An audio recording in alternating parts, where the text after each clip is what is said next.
Bem, gente, voltamos com o segundo bloco da entrevista com o deputado Agaciel Maia. E aí ficou no ar, ficou para se conversar agora, a respeito de um tema que o deputado é muito atuante e conhecedor, e é um tema também importante que atinge grande parte da população, especialmente a classe média, que é a questão da moradia, dos condomínios, da regularização desses condomínios. O senhor que teve atuação importante na criação da secretaria, o que é que está acontecendo depois da criação da secretaria, o que é que está se fazendo em prol dos condomínios, da regularização dessa questão fundiária? O primeiro passo importante é porque há um ceticismo, né, uma descrença da população quando se fala em problema de regularização dos condomínios. Porque sempre foi uma moeda de troca política. Todos os políticos, em todos os anos eleitorais, vão aos condomínios dizer: olha, se eu for eleito, eu vou regularizar seu condomínio e tal. Então, a ideia da Secretaria de Condomínio, primeiro nós já tivemos uma vitória, porque foi o projeto de lei que o governo mandou para que proibisse derrubadas de portarias e muros dos condomínios. Então, muita gente não acreditava. Já existe, inclusive, condomínios que, se não fosse a lei, pagaria multa já de mais de 20 mil reais por mês do bolso dos próprios condôminos. E esse processo de regularização, apesar de ainda existir um conflito entre a SEDAP, que é a Secretaria de Habitação, e a Secretaria de Condomínio, mas está evoluindo, tá certo? Muitas das cidades que não tinham regularização, muitos condomínios já estão recebendo as escrituras.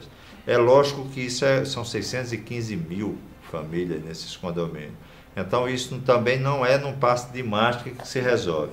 Mas é importante dizer que o governo está entregando escritura em várias áreas do Distrito Federal praticamente toda semana. Então, eu sempre bati nessa tecla. Há necessidade da regularização fundiária de Brasília. Por quê?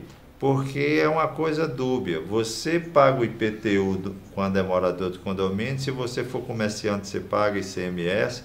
Para pagar imposto você é legal. Agora, na hora de ter o seu documento da sua casa, até para uma segurança familiar, ou às vezes para fazer um empréstimo num banco oficial, não tem validade. E o governo perde muito. Você imagina o seguinte: são 615 mil. Todas as transações mobiliárias que existem, centenas e mais centenas toda semana, não se recolhe o ITBI, que é o Imposto sobre Transmissão de Imóveis. Por quê? Porque toda a venda dessas casas, sejam nas cidades, como Paranoá, São Sebastião, seja nos condomínios, ela é feita por contrato de gaveta. Então, como não tramita no cartório, o governo, quanto não deixa de arrecadar em decorrência disso? Deputado, uma coisa assim que chama a atenção são as ações da GEFIS. É evidente que a gente tem que privar e preservar a legalidade. Mas os condomínios são a realidade do Distrito Federal, mas muito, muito forte. Essas ações de derrubada de casas em construção, de gente que a gente sabe que tem suas economias e gastou ali, fez um investimento, que é gente de bem, gente trabalhadora. O que é que o senhor acha dessas ações? Eu acho que existe muitos abusos. É lógico que não pode afrouxar muito, porque senão existem invasões. Eu acho que tem que realmente fiscalizar. Agora, às vezes, fica difícil da população entender quando se derruba um quarto para criar um banheiro para um deficiente especial, e às vezes você vê algumas edificações serem levantadas de maneira rápida e sem nem qualquer empecilho. Então, fica parecendo que quando é para o poder econômico, a fiscalização não é tão rigorosa, mas quando é para as classes mais carentes, parece que o pessoal derruba com mais velocidade. São cenas que chamam a atenção de quem assiste, de quem vê, e são realmente truculentas, né? Na realidade, precisa. As relações humanas, eu acho que a fiscalização tem que existir, mas eu acho que tem que ter o respeito humano, não pode. E já existe essa legislação: se a pessoa estiver já residindo, morando, não pode ser derrubada, a não ser por uma decisão judicial. A GEFIS alega, os técnicos da GEFIS alegam que é necessário essa ação, mas eu acho que a truculência em qualquer atividade não é bem-vinda. Nós temos conhecimento de um projeto interessante que diz respeito aos jovens, crianças e jovens, adolescentes, né? Que é o menor aprendiz. Eu acho, concordo, tudo que for trabalhar e fazer em prol dessa faixa etária, eu sou favoravelmente favorável. Mas conta pra gente, conta para o internauta, como é que é esse projeto do senhor? O projeto é o cumprimento. Nós fizemos uma experiência na Gráfica do Senado, onde pegávamos os garotos que estudavam no horário e no outro, estudava de manhã, à tarde ficava na rua, ou estudava à tarde de manhã ficava na rua, e trazia esses garotos para aprender a profissão de gráfico. E foi uma experiência ainda na década de 80, e hoje os grandes profissionais de gráfico de alta tecnologia foram formados lá. E muitas pessoas diziam, você está louco, você vai trazer esse garoto da rua para cá, ele vai roubar as peças, vai roubar os funcionários, e não aconteceu nada disso. É a oportunidade que se dá a um jovem de 16 a 18 anos de se qualificar profissionalmente, passar a ser um profissional, um pai de família, um cidadão. Porque, normalmente, esses garotos têm, ou o governo dá essa oportunidade do programa do menor aprendiz, ou esses garotos vão estar com duas mãos estendidas, ou a marginalidade, ou alguém convidando ele para roubar uma farmácia, um supermercado, um posto de gasolina, ou alguém pedindo que ele leve pedras de crack para poder dar um tênis, para poder dar uma camisa.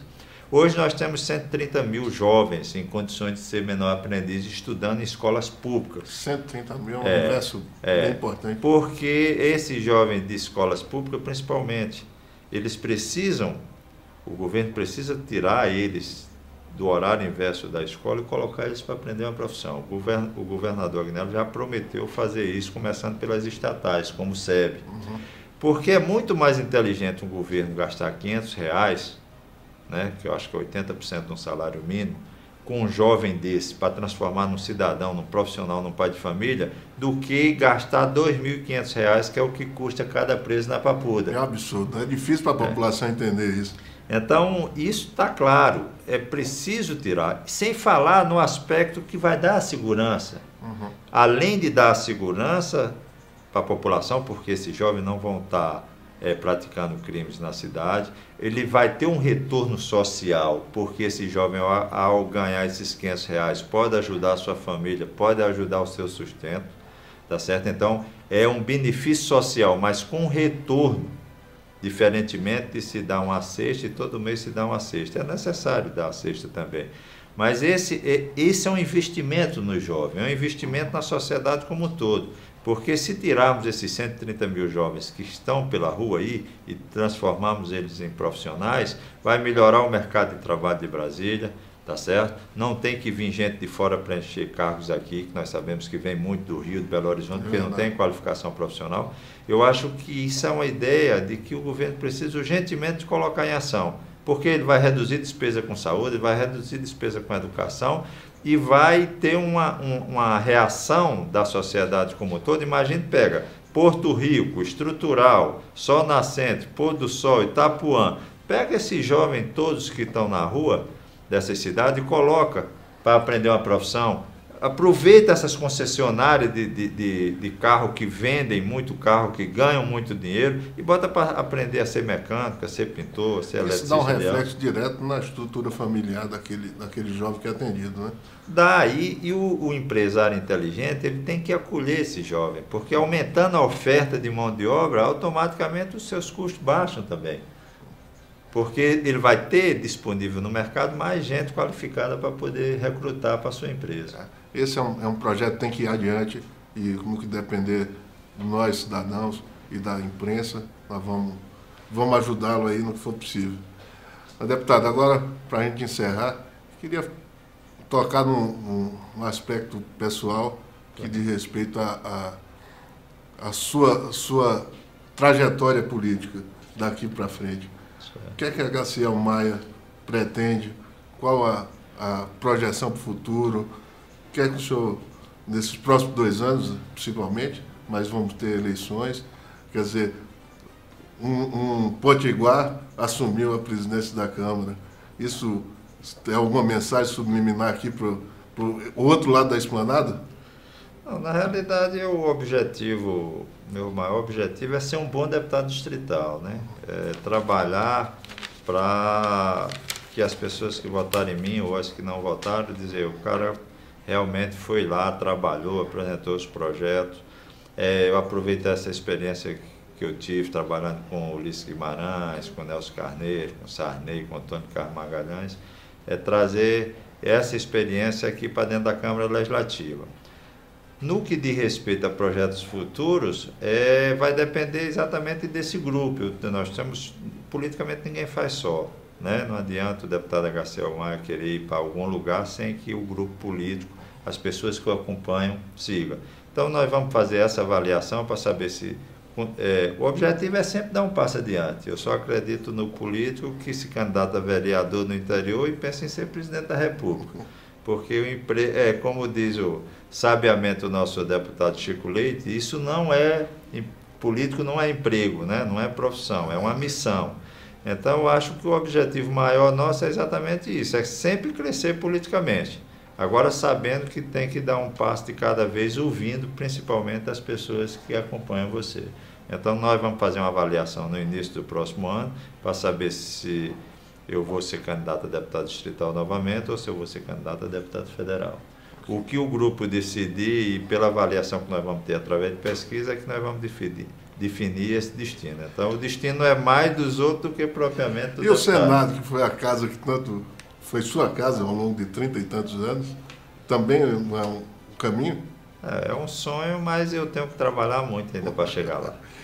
Tá bom. Deputado, vamos encerrar, querendo lhe agradecer a presença e dizer que nossa Câmara, nosso internauta, nosso espaço aqui está à disposição do senhor para que sempre venha e mostre o seu trabalho aqui para a população que precisa de gente que trabalhe por ela. Eu agradeço a vocês e parabenizo pela excelente equipe técnica que vocês formaram aqui no Guardiã. Então, de parabéns e eu torço pelo sucesso de vocês. Muito obrigado. Bate Pronto volta na próxima semana. Um abraço.